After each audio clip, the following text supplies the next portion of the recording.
ആമയെ കൊടുക്കുന്നത് ചെറിയ കാര്യമാണോ? ടർട്ടിൽ ടൂറിസം എന്ന് പറയുന്നത് പുരോഗമനപരമായി കേരളത്തിൽ നടന്നാൽ കാസർഗോഡ് മുതൽ തിരുവനന്തപുരം വരെയുള്ള പ്രദേശങ്ങളിൽ ലോക രാജ്യങ്ങളിൽ നിന്ന് ആളുകൾ വരും. അതിന് ഈ ആമ പദ്ധതി കൊണ്ടുവന്നതിൽ ഞാൻ സത്യം പറഞ്ഞാലേ ശോഭേച്ചിന്റെ പ്രശ്നത്തിൽ നിന്നുകൊണ്ടാണ് സംസാരിക്കുന്നത്. ഞാൻ യോജിക്കുന്നുണ്ട്. ആമ കൊണ്ട് നാട്ടിൽ എന്തൊക്കെയാണ് ഉപയോഗം എന്നുള്ള കേസ് ഇവർക്കാർക്കും പറഞ്ഞാൽ മനസ്സിലാവില്ല. സാറേ, ഞാന് ഓൾ ഇന്ത്യ ആമ അസോസിയേഷന്റെ സംസ്ഥാന പ്രസിഡന്റാണ് കേട്ടോ. കടലിൽ കൊണ്ട് നീന്തുന്ന ആമയില്ലേ, നമുക്ക് കേരളത്തിലൊരു സംരക്ഷണ കേന്ദ്രമൊക്കെ പ്രഖ്യാപിച്ചിട്ടുണ്ടല്ലോ സാറേ.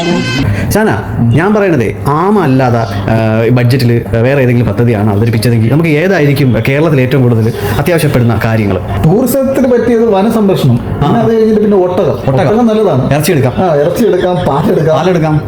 അതുപോലെ തന്നെ ഒട്ടകത്തിനെ നമുക്ക് വളർത്തി അതിനെ നമുക്ക് വേണമെങ്കിൽ ഈ റൈഡിങ്ങിനെ കൊണ്ടുപോകാൻ പറ്റിയതാണ് ഒട്ടകം. കിടിലാണ്. പിന്നെ രണ്ടാമതെന്ന് പറഞ്ഞാൽ ഉള്ളിയുടെ ഉൽപാദനമല്ല, നമുക്ക് ഉള്ളി ഒരുപാട് ഇമ്പോർട്ട് ചെയ്ത് സൂപ്പർ ഉള്ളിക്കറി വെക്കാം.